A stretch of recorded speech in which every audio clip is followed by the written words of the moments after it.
और कुछ अलग सवाल है। कल आपने ट्वीट किया था, परसों रात में कि सुबह सरकारी मेहमान आने वाले हैं आपके यहाँ, आप क्या बिल्कुल स्वागत करेंगे। आपके यहाँ सुनने आए बेटे की कंपनी के पास पहुँच गए, क्या देखिए, मैं आपको स्पष्ट रूप से कह दूं कि जो अगीचा और श्री दरवेश की कंपनी को लेके कोई कार्रवाई हुई है, उनका अधिकार है, वे कर सकते हैं। एक टचवुड रियलिटी नाम की एक कंपनी है जिसमें हमारे लड़के का 20% शेयर है। अगर कोई पैसा बैंक से किसी ने कोई गबन करने का काम किया होगा तो निश्चित रूप से उससे हमारा कोई भी दूर दूर से संबंध नहीं है। ये बात सच है कि उस कंपनी में कुछ पैसा श्री अगीचा ने ट्रांसफ़र किया था और स्वयं वो दस्तखत करने के अधिकार उनके पास थे और अपने पर्सनल अकाउंट में उसी दिन उन्होंने ट्रांसफ़र किया। इकोनॉमिक्स ऑफेंस विंग के पास ये कंप्लेंट उनके घरेलू झगड़े में हुई थी और उनकी गिरफ्तारी हुई। उस कंपनी से हमारे लड़के के अकाउंट में या परिवार के किसी के पास 10 रुपया भी कभी हमने लिया नहीं है। वो 7,000 फुट की ज़मीन पे हम 20% के हिस्सेदार हैं। यूनियन बैंक का अगर कोई घोटाला हुआ होगा तो जांच होने दीजिए, लेकिन उससे दूर दूर का हमारा कोई संबंध नहीं। अच्छा है, अगर कोई गड़बड़ करता है तो उसकी जांच होनी चाहिए। दूसरा, एक बादशाह मलिक का कोई मामला आज छपा हुआ है। मलिक होने के कारण नवाब और बादशाह एक ही है कि ऐसा कुछ बीजेपी वालों को लग रहा होगा, लेकिन उससे भी हमारा कोई संबंध नहीं। उसके उलट बादशाह मलिक, उनका एक साथी है अफरोज मलिक, ये भारतीय जनता पार्टी के नेताओं के करीबी हैं। देखिए, कर्नाटक के मुख्यमंत्री को समझना पड़ेगा कि पूरे देश के सभी नागरिकों के देश के किसी भी क्षेत्र में आने जाने रहने और संपत्ति अर्जित करने का मौलिक अधिकार है। कर्नाटक के लोग यहाँ पे हैं अपनी खुशी से, हम उसको अपना भाई मानते हैं। पूरे देश के लोग इस महाराष्ट्र की धरती पे हमने कभी द्वेष नहीं किया, लेकिन जो मराठी भाषिक लोग हैं उनके साथ कर्नाटक की सरकार का द्वेष है। मराठी भाषा के प्रति वो द्वेषपूर्ण व्यवहार करते हैं। जो मराठी बोलने वाले लोग हैं उनकी मांग रही है कि बेलगांव कारवार के जो मराठी बोलने वाले गांव हैं उन्हें महाराष्ट्र में मिलाया जाए। मामला सुप्रीम कोर्ट में है, बातचीत से हल हो, हमारा प्रयास है। लेकिन इसका मतलब ये नहीं कि जो मराठी बोलेगा, जो महाराष्ट्र एकीकरण की बात करेगा, उसके साथ द्वेष भाव से कोई कार्रवाई हो।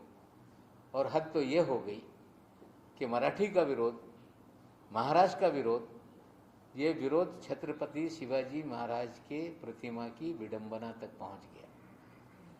और हमें बताते हुए दुख होता है कि कर्नाटक के मुख्यमंत्री उस घटना को छोटी मोटी घटना कहते हैं।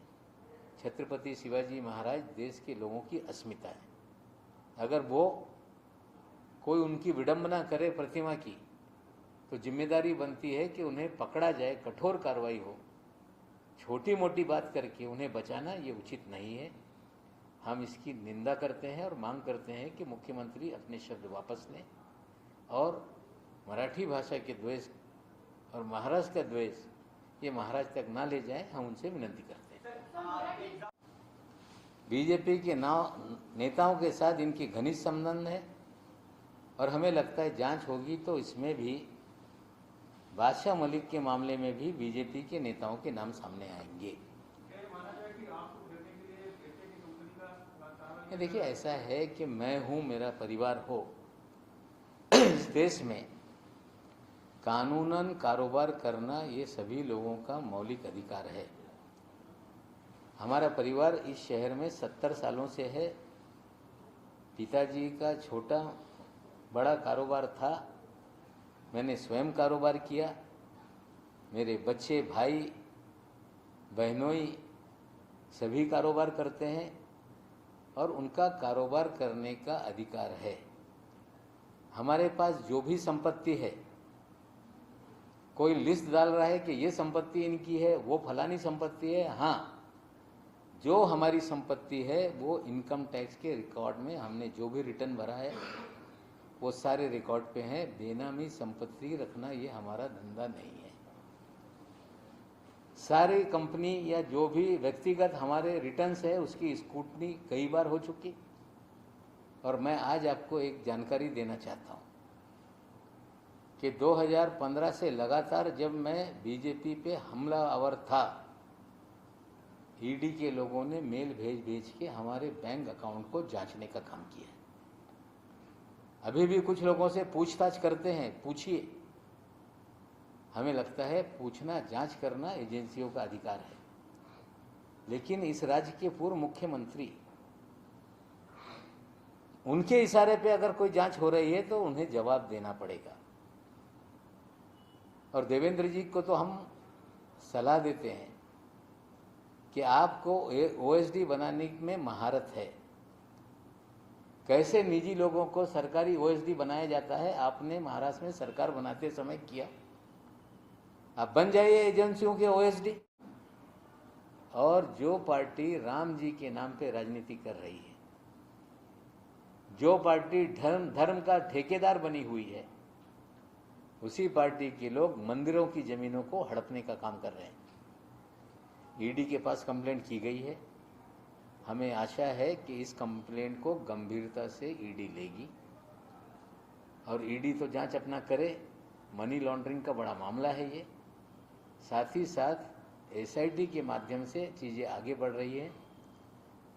और जो भी कागजात है अभी हम आपको देंगे कि किस तरह से 2 डिप्टी कलेक्टर और नेताओं के मिलीभगत से हजारों करोड़ की जमीन का ये घोटाला है। ये सिर्फ एक तहसील का है। वक्फ बोर्ड, जो बोर्ड के मातहत जमीनें हैं, जिसे जिस तरह से गड़बड़ी करके किसी ने हड़पा है, उसकी जांच अलग अलग चीज़ों की हो रही है। जैसे जैसे कागजात सामने आ रहे हैं, एफआईआर दाखिल करने का सिलसिला शुरू है। हमें लगता है कि महाराष्ट्र में मस्जिद मंदिर की जगहों को लूटने का बड़ा एक रैकेट था, जिसके खिलाफ मुहिम हमने शुरू की है। वक्फ बोर्ड जो बोर्ड के मातहत है, वो सारी मुहिम के तहत जिन लोगों ने भी किया होगा कार्रवाई करेगी। और अभी आज 7 मंदिर के मामले हमने निकाले हैं। आने वाले दिनों में हम लोग और कुछ मंदिरों के कागजात आपके सामने रखेंगे। हमें लगता है कि भारतीय जनता पार्टी धर्म के नाम पे राजनीति करती है और श्री राम जी के मंदिर ट्रस्ट की जगह हड़पने का काम करते हैं लोग। विट्ठल भगवान के नाम की जमीन को हड़प करने का काम करते हैं। खंडोबा मंदिर की जमीनों को हड़प करने का काम करते हैं। हमें लगता है कि जांच जैसे जैसे आगे बढ़ेगी, बहुत सारे चेहरे इसमें आएंगे सामने और इस विषय में जैसे जैसे कागजात मिलेंगे हम लोग आपके सामने रखने का काम करेंगे। महाराष्ट्रामध्ये नोकर भरतीच्या म्हाडाच्या असेल, आरोग्य विभागाच्या असेल किंवा ग्रामविकास विभागाच्या असेल, त्याच्यावर बऱ्याचशा पेपरफुटीच्या प्रकरण समोर आलेलं आहे। राज्य सरकारने निर्णय घेतलेला आहे की त्या कंपन्यांना आता ब्लॅकलिस्ट करायचं काम द्यायचं नाही। पण ही सगळी कंपन्या आमच्या IT डिपार्टमेंट त्यांनी हे रजिस्टर करून यांना काम देण्यासाठी पॅनल तयार केला होता। ते कौस्तुभ दवसे नावाचा डिजिटल दलाल त्यांनी या सगळ्या कंपन्यांना पोचण्याचं काम केला होता।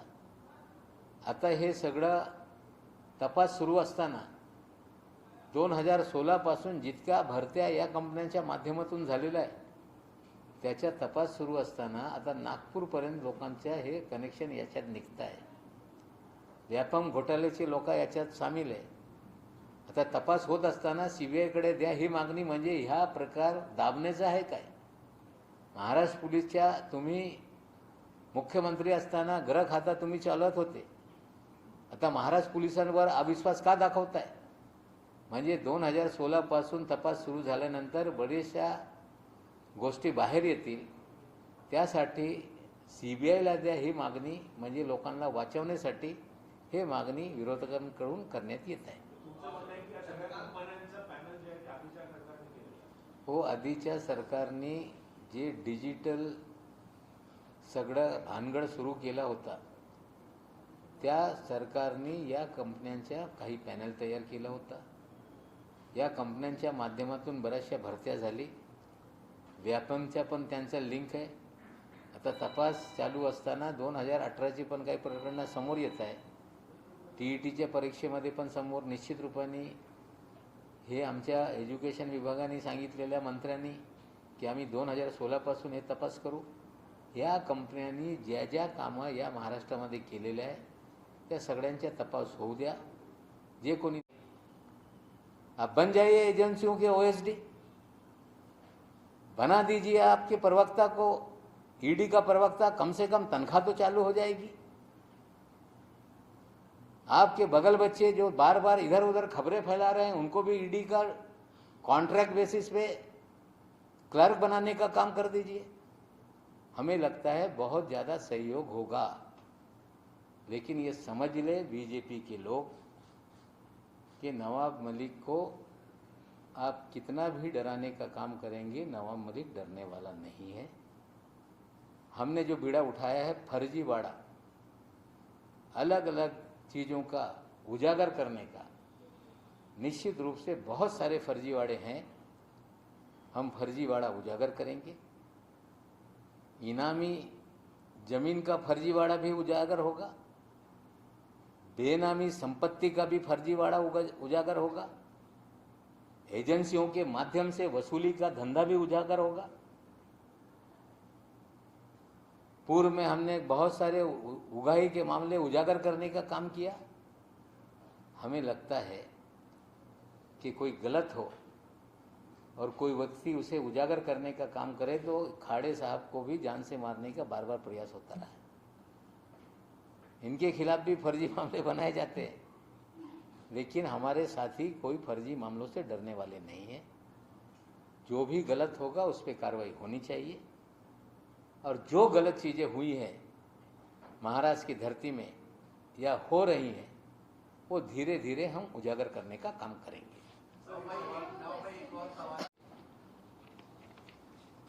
ईडी के माध्यम से एक खबर आई कि वक्फ बोर्ड के कार्यालय पे छापेमारी की गई. हमने उसी दिन प्रेस लेकर कहा कि वक्फ बोर्ड पर कोई छापेमारी नहीं हुई. जो एंडोमेंट ट्रस्ट है पूना में, जिन्होंने फर्जी कागज बनाकर फर्जीवाड़ा करके जो लैंड एक्विजिशन का पैसा था वो अपने अकाउंट में लगभग 7-8 करोड़ रुपए उन्होंने लिया था. बोर्ड को जानकारी मिलने के बाद उन्होंने पूना में FIR दाखिल किया बर्न गार्डन पुलिस स्टेशन में, और ईडी ने उसकी जांच शुरू की. हम उस जांच की स्वागत करते हैं. जांच आगे बढ़ रही है. अधिकारियों को भी बुलाया जाता है, वो भी सहयोग करने का काम कर रहे हैं. लेकिन कुल मिला के महाराष्ट्र में वक्फ बोर्ड के माध्यम से हम लोगों ने 11 FIR दर्ज करने का काम किया है. वो सारे 11 FIR के कागजात मैं आपको दे देता हूँ अभी. उसमें 2 महत्वपूर्ण FIR है. एक FIR है मस्जिद मौजे देवी निमगांव तालुका आष्टी जिला बीड़. दूसरा FIR है दरगाह गैबी पीर साहेब कब्रस्तान व मस्जिद मौजे चिचपुर तालुका आष्टी जिला बीड़. और एक तीसरा और प्राइवेट FIR हुआ है रुई नालकोल मस्जिद इनाम है वो भी. ऐसे कुल मिला के आष्टी में 213 एकड़ के जमीन के घोटाले का FIR बोर्ड के माध्यम से किया गया. और स्थानिक लोगों ने कंप्लेंट की कि इसकी गहराई से जांच होनी चाहिए. महाराष्ट्र सरकार ने एक SIT का गठन करने का काम किया है. जो बीड़ के एडिशनल SP श्री कुमावत है वो इसकी जांच कर रहे हैं. जो बीड़ के एडिशनल SP श्री कुमावत है वो इसकी जांच कर रहे हैं. एक मामला उनके पास नहीं गया, मैंने पत्र देके गृह मंत्री से विनती की है कि तीसरा मामला भी उनके पास दिया जाए. और सारी जांच होने के बाद बहुत सारी चीज़ें उसमें उजागर होंगी। लेकिन सिर्फ मस्जिद या दरगाह की ज़मीनों का घोटाला नहीं।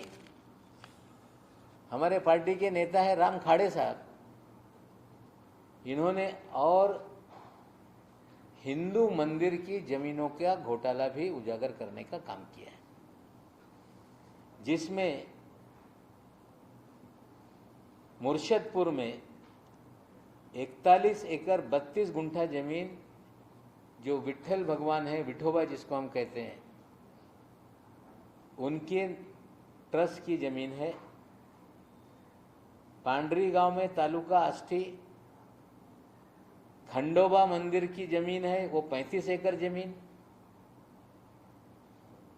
और राम जी के नाम पर राम जी देवस्थान कोयाड़ 29 एकड़ जमीन। चिखली हिंगनी कोयाड़ श्री राम देवस्थान 15 एकड़ जमीन। चिंचपुर रामचंद्र देवस्थान 65 एकड़ जमीन। बेलगांव खंडोबा देवस्थान 60 एकड़ जमीन। और खड़कत विठोबा देव 50 एकड़ जमीन। मस्जिद और दरगाह की 213 एकड़ और विठोबा श्री राम खंडोबा इन मंदिरों की 300 एकड़ जमीन का एक बड़ा घोटाला किया गया। ये 2017 से घोटाला शुरू हुआ। शेड़के नाम के एक डिप्टी कलेक्टर ने जो सर्विस इनाम जमीन है उसे मदद इनाम बताकर ज्या पद्धतीने कर्नाटकामध्ये मराठी भाषिक मराठी माणसावर अन्याय बरेच दिवसापासून होत आहे, आजच्या घडीला ते मर्यादेच्या पलीकडे गेलेले आहे। जो विषय सीमावाद आहे निश्चित रूपाने त्याचा तोडगा निघाला पाहिजे, पण भाषेवर प्रेम करणारी लोक देशभर असतात। आजच्या घडीला मराठी भाषेला विरोध, महाराष्ट्राला विरोध आणि ते त्याच्या पलीकडे जाऊन छत्रपती शिवाजी महाराज यांच्या प्रतिमेच्या विडंबना करण्याचं काम करत आहेत। राज्याचे मुख्यमंत्री सांगताय हे छोटी मोठी घटना आहे। मला वाटते छत्रपती शिवाजी महाराज या देशाची अस्मिता आहे। त्यांनी ज्या प्रकारे इथे वक्तव्य केलेलं आहे त्यांनी तात्काळ मागे घेतलं पाहिजे आणि जे काही प्रश्न असतील सुप्रीम कोर्टात आहे त्याच्या तोडगा निघू शकते, पण जोपर्यंत तोडगा निघत नाही तोपर्यंत मराठी भाषिक मराठी माणसा एकीकरण समितीच्या वर जे अन्याय होते आता विधानसभेमध्ये प्रस्ताव येत आहे त्याच्या आम्ही निंदा करतो। आणि या कर्नाटकच्या मुख्यमंत्र्यांना आम्ही बोलू इच्छितो, तुम्ही महाराष्ट्राकडे बघा। इथे उत्तर भारतीयांची संघटना आहे, दक्षिण भारतीयांची संघटना आहे, कन्नडी लोकांची संघटना आहे, त्या पलीकडे जाऊन शेट्टीची संघटना आहे, पुजारी लोकांची संघटना आहे, पण कधी त्यांना बॅन करा अशी मागणी या महाराष्ट्रामध्ये होत नाही। महाराष्ट्र सर्वांना सामावून घेत आहे।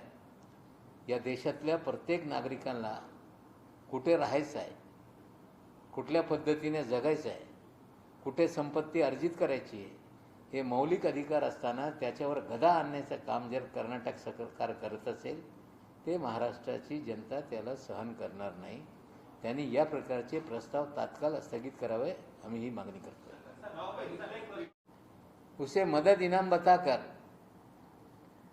उसका खालसा करने का काम किया, प्राइवेट लोगों के नाम पे उसका 7/12 तैयार किया गया और उस जमीन पे प्लॉटिंग करके हजारों करोड़ का व्यवहार किया गया है। 2017 से शुरू होने के बाद विधानसभा में सवाल उठाया गया, शेड़के को सस्पेंड किया गया। उसके बाद एक दूसरे अधिकारी आए अगाव नाम के, उन्होंने ये श्रृंखला जारी रखा। इसकी कंप्लेंट हम लोगों के पास आने के बाद खास करके मस्जिद और दरगाह के हमने बोर्ड को भेजा कि इसकी जांच करो। बोर्ड ने पाया कि गलत तरीके से म्यूटेशन किया गया और बोर्ड ने 2 एफआईआर दर्ज कराया और एक संबंधित लोगों ने एफआईआर दर्ज किया। जहाँ तक 7 मंदिरों की जगहों का सवाल है, उसकी कंप्लेंट होम डिपार्टमेंट में की गई है। हमारे राम खाड़े साहब वहाँ के कार्यकर्ता हैं। रेवेन्यू डिपार्टमेंट में की गई है, निश्चित रूप से उसमें भी एफआईआर दर्ज होगी। और राम खाड़े साहब ने ये सारे दस्तावेज निकाले हैं, किस तरह से ये सारा फर्जीवाड़ा करके 513 एकड़ जमीन, जिसमें 300 एकड़ मंदिर की, 213 एकड़ मस्जिद की जमीन, भारतीय जनता पार्टी के एमएलसी सुरेश धस साहब और पूर्व वहाँ के विधायक धोंदे साहब, इनके मिली भगत से की गई है। इसकी कंप्लेंट राम खाड़े साहब ने ईडी को भी करने का काम किया है। Machhindar Nath multi state cooperative credit society के माध्यम से ये सारा पैसा सैफन किया गया, कुल बगल बच्चों को खड़ा किया गया। Definitely our party and myself also, I was saying that there are duplicate voters in the country. A person staying in Mumbai city, having his name in voter list of Uttar Pradesh, Bihar, or any part of a country in villages of the Maharashtra. So a voter should not be a dual voter in the country. Clean-up drive has been done by the Election Commission, but 100% clean-up has not been done. People are enrolling their name in their villages as well as in the cities. So duplication should be removed from the voter list. There is a one mechanism. If you link with the Aadhaar, then definitely if 2 places the name is there, definitely it will reflect and the voter list will be cleaned up by this decision. But after connecting with the voter ID, it should be not declared to anybody. The data should be preserved. It should be used to check whether a voter is having dual name. We have seen that many of the people are having 5 voter IDs. Even in Mumbai, various constituencies are having duplicate, triplicate names. Various constituencies are having duplicate, triplicate names. Today the election is there in the villages, Nagar Panchayat. The political leader, they enroll people, those who doesn't live in the city area, for short time to win that election. They enroll the name of the voter in cities as well. They are having a name in the villages. So we think we demanded this to clean up the voter list, to clean the duplicate name, triplicate name, but the privacy should be maintained. As bank accounts are linked, mobiles are linked, this should be kept private and it should be used to check any individual having how many names in various constituency of the country. It will be helpful. That's why we had demanded that. So the opposition today, the opposition parties question the move, question the bill. Definitely some questions are there. Government have to clarify how much they will utilize this data.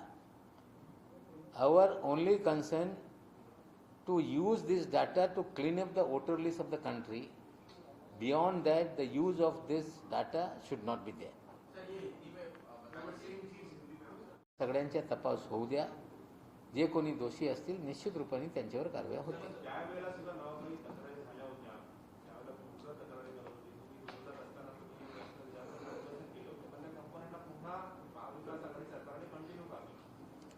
IT डिपार्टमेंटच्या माध्यमातून ही नावं पुढे होती. तर निश्चित रूपाने त्या बाबतीत आम्ही स्वतः बोलत होतो, या कंपनीला कामात घ्यायचं नाही. तरी त्या लोकांना काही विभागाने निर्णय घेतला असेल, त्याचा तपास होणारच आहे. जे कोणी जबाबदार असेल निश्चित रूपाने त्यांच्यावर कारवाई होतील. पण तपास होत असताना CBIकडे द्या, म्हणजे कोणाला वाचवण्याच्या कटकारस्थान सुरू झालेलं आहे. जिंतूर रोड, परभणी हे FIR दाखल करण्यात आलेली आहे. दर्गा बुरानशाह वली ईदगाह व कब्रस्तान जिंतूर रोड परभणी हा चौथा FIR आहे. 5वी FIR दर्गा बुरानशाह वली ईदगाह व कब्रस्तान जिंतूर रोड परभणी त्या आहे. 6व्या कब्रस्तान मस्जिद आणि मजार शाह आलम शाह सुलेमान शाह मस्जिद तालुका परतूर जिल्हा जालना. ताबूत एंडोमेंट इनाम एंडोमेंट ट्रस्ट पुणे.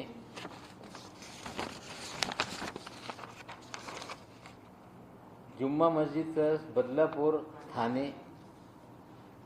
दरगाह नूरुल हुदा खानका मस्जिद कब्रस्तान दिल्ली गेट औरंगाबाद.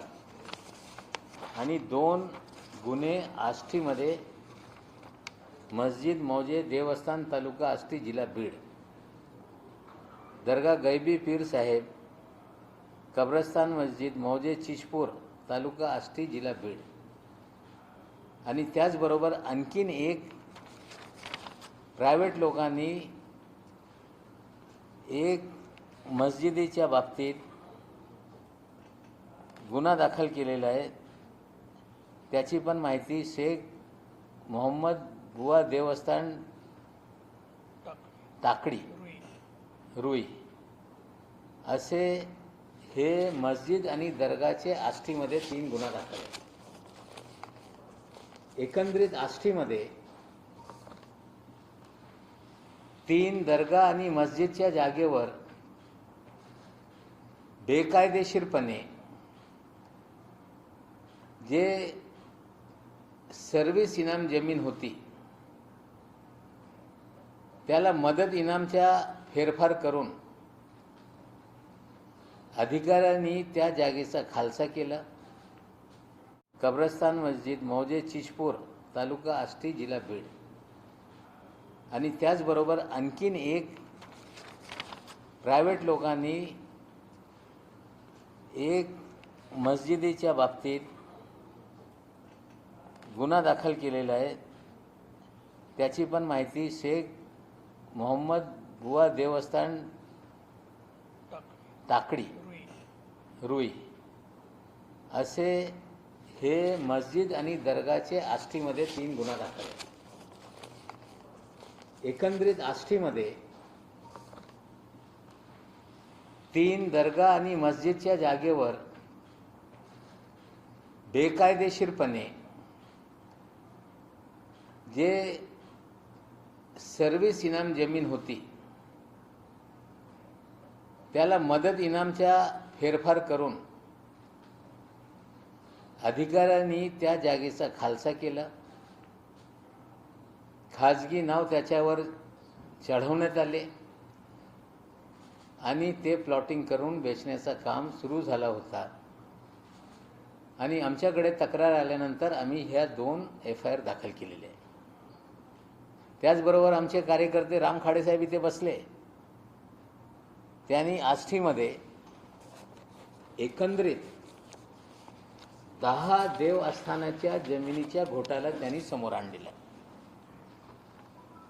त्यामध्ये हिंदू देवस्थानच्या 7 जागा आहे. मुर्शदपूर,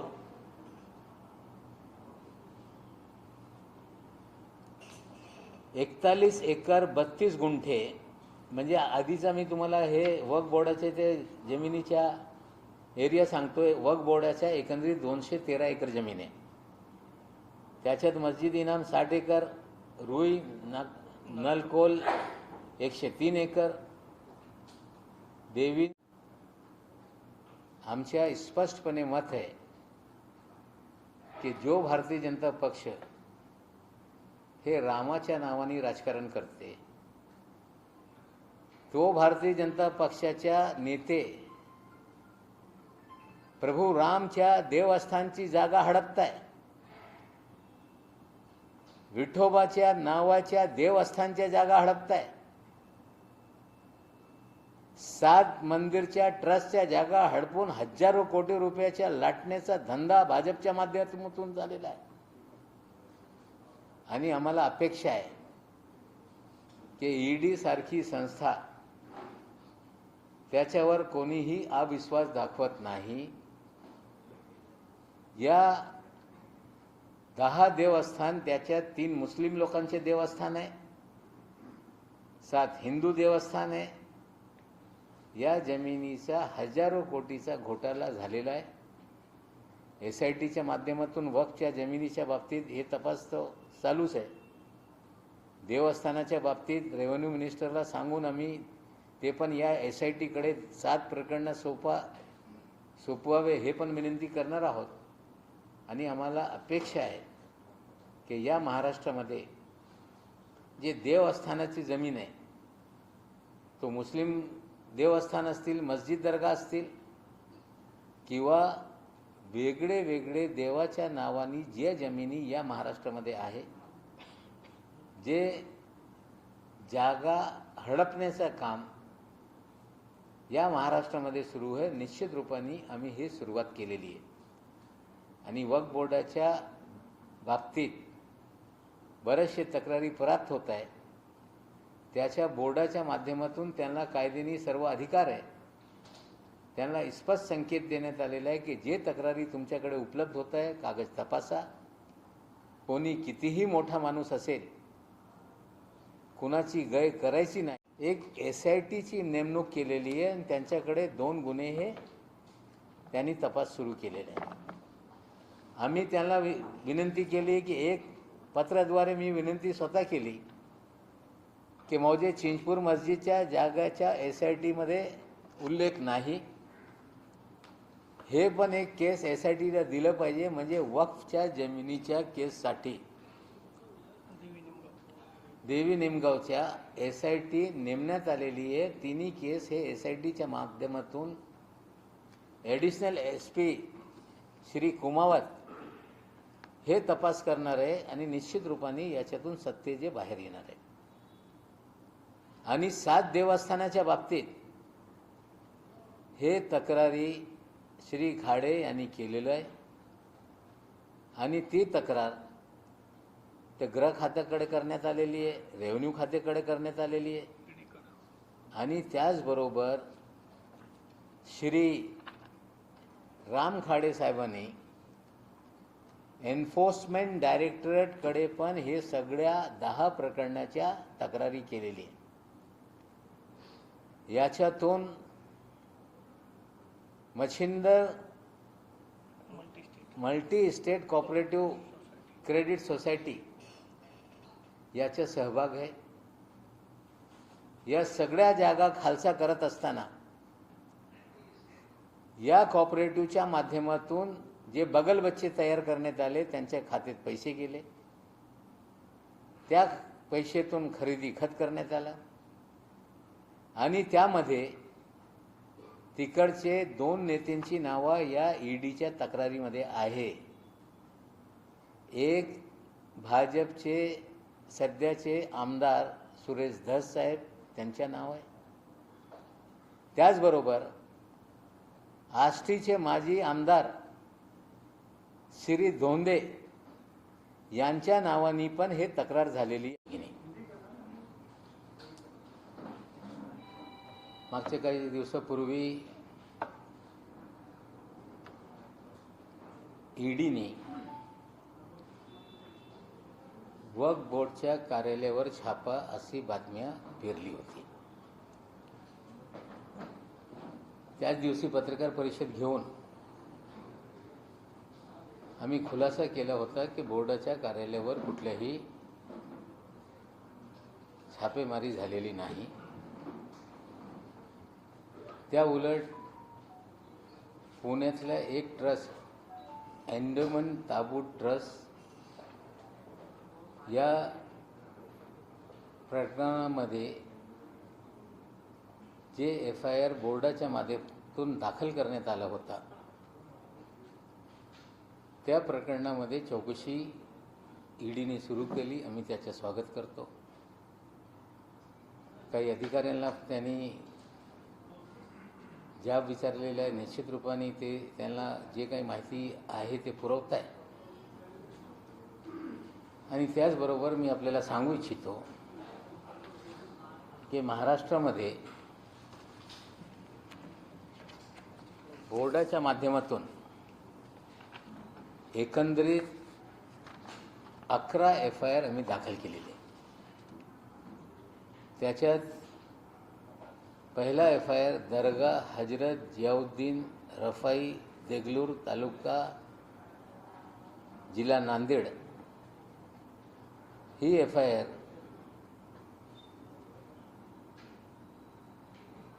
दाखल करण्यात आली. त्याच्या तारीख आणि तपशील मी आपल्याला सर्क्युलेट करणार आहे.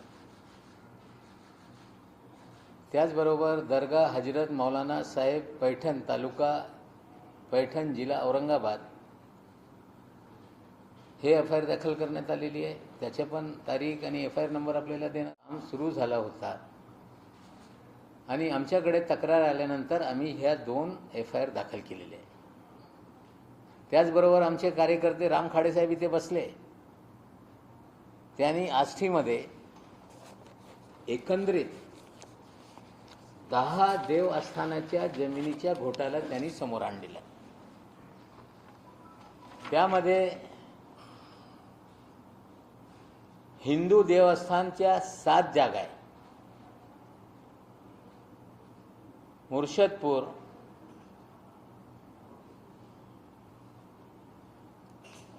एकतालीस एकर 32 गुंठे, म्हणजे आधीचा मी तुम्हाला हे वक्फ बोर्डाचे ते जमिनीच्या एरिया सांगतोय. वक्फ बोर्डाच्या एकंदरीत 213 एकर जमीन आहे. त्याच्यात मस्जिद इनाम 60 एकर, रुई नलकोल 103 एकर, देवीन निमगाव मस्जिद इनाम 50 एकर, म्हणजे मस्जिद इनाम आणि दर्गा इनाम 213 एकर जमीन एकंदरीत आहे. त्याचबरोबर मंदिरांच्या जागेचा पण खालसा करण्याचं काम आष्टीमध्ये झालेलं आहे. ते मुर्शदपूर विठोबा देवस्थान 41 एकर 32 गुंठे, पांढरी तालुका आष्टी खंडोबा देवस्थान 35 एकर, श्रीराम देवस्थान कोयला तालुका आष्टी 29 एकर, चिखली हिंगणी कोयाड श्री राम देवस्थान 15 एकर, चिंचपूर रामचंद्र देवस्थान 65 एकर, बेलगाव खंडोबा देवस्थान 60 एकर आणि खडकत विठोबा देवस्थान 50 एकर, एकंदरीत 300 एकर. तपासा, कोणी कितीही मोठा माणूस असेल, कुणाची गय करायची नाही आणि त्यांच्यावर गुन्हा दाखल करून कारवाई केली पाहिजे. ही कारवाई सगळी सुरू झालेली आहे. आता सगळे कागदपत्र हे जे तक्रार आहे त्याचे परत आम्ही तुम्हाला देणार आहे. एकंदरीत FIR जे बोर्डाच्या माध्यमातून 11 झालेली त्याच्या कागद मी आपल्याला देतोय. आणि त्याचबरोबर राम खाडे साहेबांनी जे काही सगळे दस्तावेज तो शेडके असतील, आगाव असतील, कसं बनावटगिरी करून त्या देवस्थानाच्या जमीन खालसा करण्याचं काम केलं, त्या जमिनीचा फायदा राजकीय लोकांनी कसं घेतला याच्या बाबतीत जे कागद आहे ते तुम्हाला निश्चित रूपाने हे आम्ही सादर करू. हिंदी में बोल ले फिर मराठी.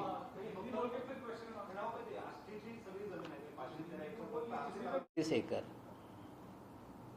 चिखली हिंगणी कोयाड श्री राम देवस्थान 15 एकर, चिंचपूर रामचंद्र देवस्थान 65 एकर,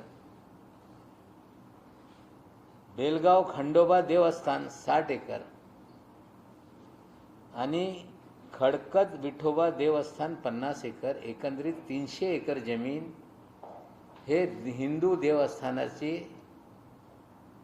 जे सर्व्हिस इनाम ज्याला सांगतो आपण, ते खालसा करण्याचं काम अधिकाऱ्यांच्या संगनमताने हे करण्यात आलेलं आहे. एकंदरीत 513 एकर जमीन हे जे मस्जिद असेल, मंदिर असेल, त्या मालकी कधीही बदलता येत नाही. हा प्रकार 2017 सालापासून सुरू झालेला आहे.